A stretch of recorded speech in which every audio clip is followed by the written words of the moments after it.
I went to my parents' house and saw my dog's place was empty. We sold him for $50, my sister said.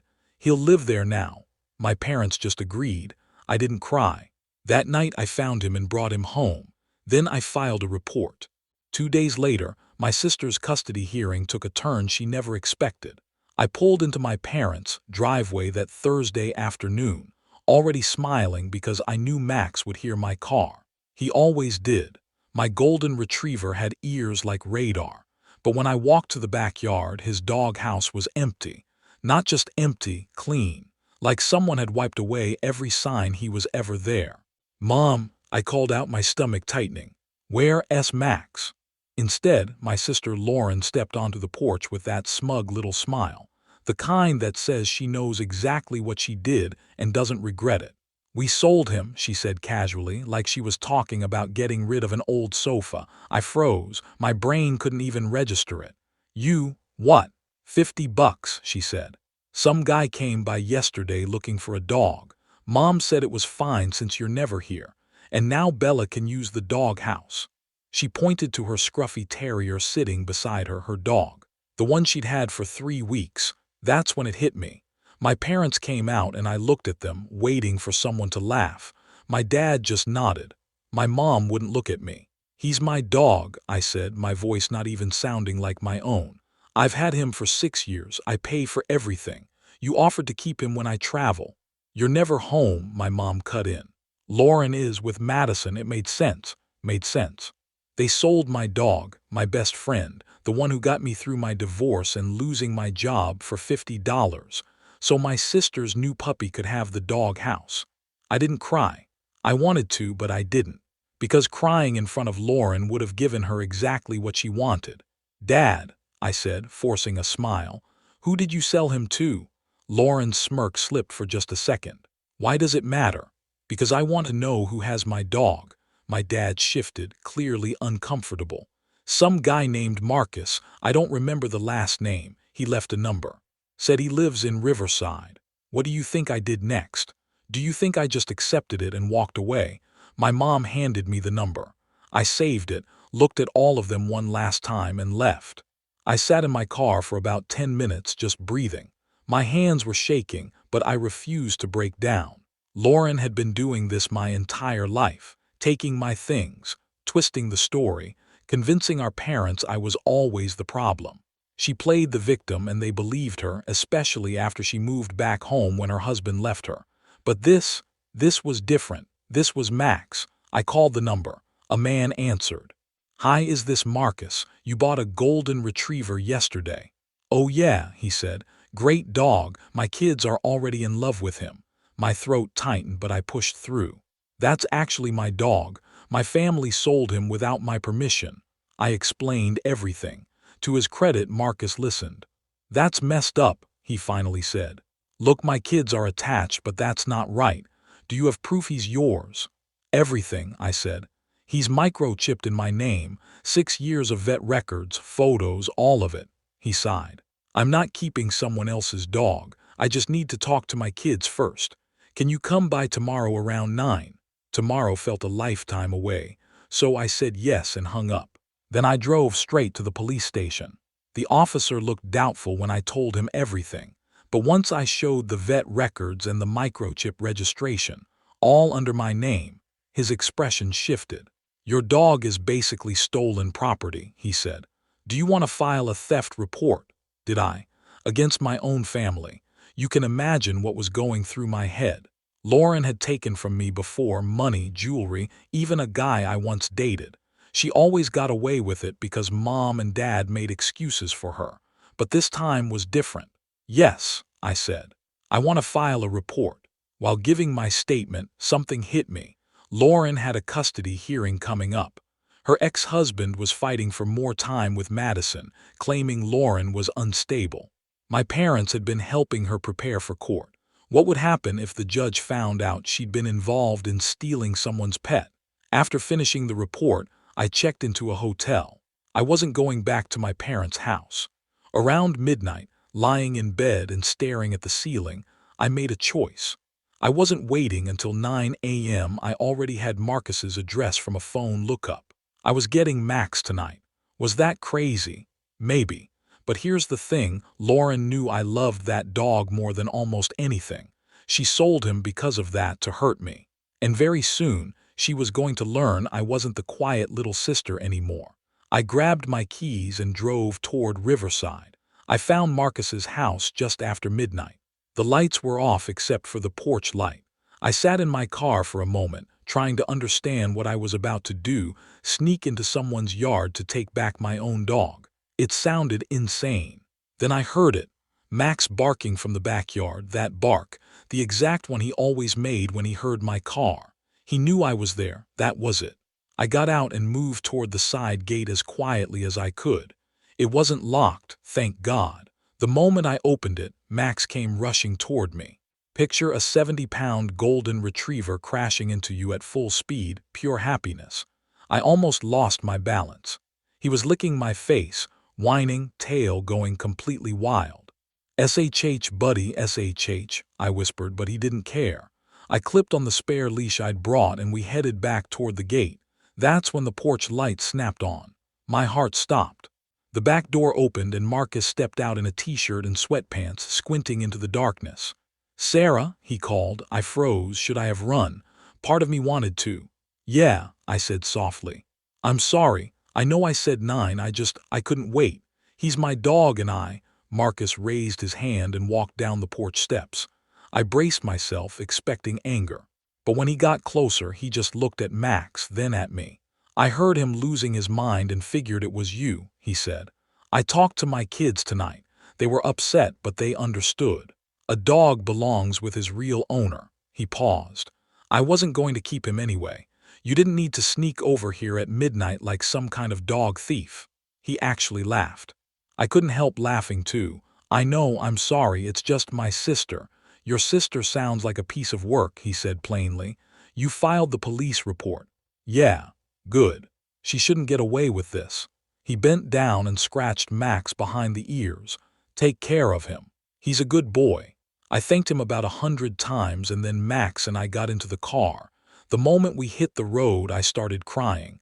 Not sad tears, relief. He was back. He was really back. But I knew what was coming next. Lauren was going to completely lose it when she found out. And my parents. They'd tell me I overreacted, that I was being dramatic, that I should have just let it go. Well, no, I wasn't letting it go, not this time. I drove straight to my apartment. I'd moved out years ago, which is why Max stayed at my parents' place whenever I traveled for work. Huge mistake. I brought him inside, fed him, and he curled up on the couch like nothing had happened, like the last 2 days didn't exist. I barely slept that night. My mind kept spinning, wondering what Lauren would do once she realized Max was gone. Would she call the police? Would she show up at my place? Part of me almost hoped she would. I had proof for everything, receipts, records, the microchip, all of it. The next morning, my phone started ringing at 7 a.m. My mom. I didn't answer. She called again, and again. Then my dad. Then Lauren. I finally picked up when my mom called for the 5th time. "Sarah, what did you do?" she said immediately. "No hello, nothing." "I got my dog back," I replied calmly. "The dog you sold without my permission. You can't just break into someone's property," she snapped. "I didn't break in. Marcus gave him back because Max is legally mine, and you had no right to sell him." There was silence. Then I heard Lauren yelling in the background, words I couldn't make out. "Your sister is very upset," my mom said. "Good," I said. "She should be. She stole my dog." "She didn't steal," my mom replied. "We made a family decision." "No, Mom. You made a decision about my property," I said. "And I filed a police report. So if Lauren wants to push this, she can explain to the cops why she sold someone else's dog." Silence. Longer this time. "You filed a police report against your own family." Did I feel guilty? Not at all. If they had asked me or cared what I wanted, none of this would have happened. But they didn't. They just did whatever Lauren wanted, like always. My mom started to argue, but I hung up. My hands were shaking, but I felt good. For the first time in years, I'd stood up for myself. Max wagged his tail from the couch. "We're not going back there, buddy," I told him. 2 days later, I got a call from an unknown number. A woman said, "Is this Sarah Brennan?" "I'm Jennifer Keating, a social worker calling about your niece Madison and Lauren's custody case." My stomach dropped. The police report had been flagged, and now it was part of Lauren's custody review. She asked about the dog, my relationship with Lauren, and the environment Madison lived in. I answered honestly. Maybe too honestly. I felt a little bad. Madison was just a kid, but I also knew actions have consequences. The hearing was Friday. I wasn't planning to go. I wasn't even invited. Then Thursday night, I got a text from someone I hadn't heard from in almost a year. My cousin Rachel heard about the Max situation and texted me. "Your sister is spiraling. Can we talk?" Rachel and I used to be close before she moved to Portland. She was one of the few people in the family who ever called Lauren out. I called her right away. "Sarah," she said, "I've been hearing a lot. Your mom called my mom completely hysterical, saying you're trying to ruin Lauren's life." I laughed. "I got my dog back. That's all I did." "Well, it's bigger now. Lauren's lawyer dropped her. Apparently he found out she lied about her living situation through the social worker's report." I sat up. "What? And Brandon isn't asking for partial custody anymore. He's going for full custody." My stomach tightened. "Full custody." Rachel lowered her voice. "Honestly, I don't think he's wrong. I've been talking to him. The spending, the lying, leaving Madison with your parents while she goes out, it's bad." Part of me felt justified. Another part felt sick. Madison didn't deserve this. "There's more," Rachel said. "Your mom's telling everyone you're doing this out of jealousy." Of course she was. "I know you didn't mean for this to happen," Rachel added, "but maybe this is what needed to happen. Madison might be better off with her dad." We talked for an hour. Rachel told me she was flying in for the hearing. Brandon asked her to be a witness. She'd seen how Lauren used Madison for social media but barely showed up as a parent. "Will you come?" she asked. "I don't know. Brandon's lawyer wants you there too as a witness, about the dog and Lauren's behavior." My hands went cold. Testifying against my own sister felt like crossing a line. "Think about it," Rachel said. "The hearing's at 10 a.m. I'll text you." After we hung up, I looked at Max sleeping peacefully on the dog bed in my apartment. That night I barely slept. I kept thinking about Madison. She was only 4. None of this made sense to her. And yeah, Lauren was a mess, but she was still her mom. Then I remembered something I'd tried not to think about. A few months earlier, I'd stopped by my parents' house without warning. Lauren was supposed to be watching Madison, but Madison was alone in the living room, hungry, watching TV.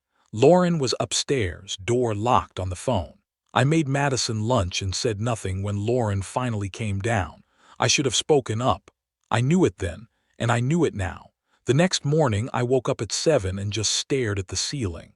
Then I got dressed and drove to the courthouse. Outside the courtroom, I saw Brandon. He looked exhausted but relieved. "Thank you for coming," he said. "I don't know if I'm doing the right thing," I admitted. "You are," he said. "Madison needs stability." Rachel hugged me next. Then I saw my mom and Lauren at the end of the hallway.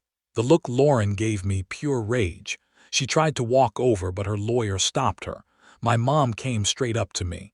"How could you do this to your own sister?" "I'm doing this for Madison," I said. "Someone has to." "You're just doing this because of a dog," she snapped. "No," I said. "I'm doing this because Lauren crossed boundaries she shouldn't have. If she could steal my dog to hurt me, what happens when she's angry at a 4-year-old?" My mom went pale. Before she could reply, the courtroom doors opened. All parties for Novick versus Novick. This was it. Everything was about to change, and I had no idea if I was doing the right thing or the biggest mistake of my life. I sat in the back with Rachel as Brandon's lawyer began his case. He talked about Lauren's instability, her money issues, and how she'd moved back in with our parents. He brought up the police report about Max as an example of poor judgment. Lauren's new lawyer tried to minimize it. "Your Honor, this was a family misunderstanding over a pet. The dog was microchipped and registered to Ms. Brennan," the judge cut in. "Ms. Novick sold it without the owner's consent for $50. That is theft." I watched Lauren's face turn red. Then the social worker testified. She spoke about concerns with Lauren's living situation and emotional control. She mentioned Lauren became verbally aggressive when questioned about the dog. She shows a pattern of deflection and an inability to take responsibility, Jennifer said, which raises concerns about the behavior being modeled for her child. Then Brandon's lawyer stood. "Your Honor, I'd like to call Sarah Brennan." My heart dropped. Rachel squeezed my hand as I walked up. I could feel Lauren staring at me. After I was sworn in, I explained what happened with Max, how I found him gone, Lauren's smirk, my parents acting like it was normal. "Why do you think your sister sold your dog?" he asked. "To hurt me," I said quietly. "She knew what Max meant to me." I didn't feel strong saying it. I felt sick. "There's something else," I added, something I hadn't planned to say. A few months ago, Lauren was supposed to be watching Madison. When I stopped by, Madison was alone in the living room.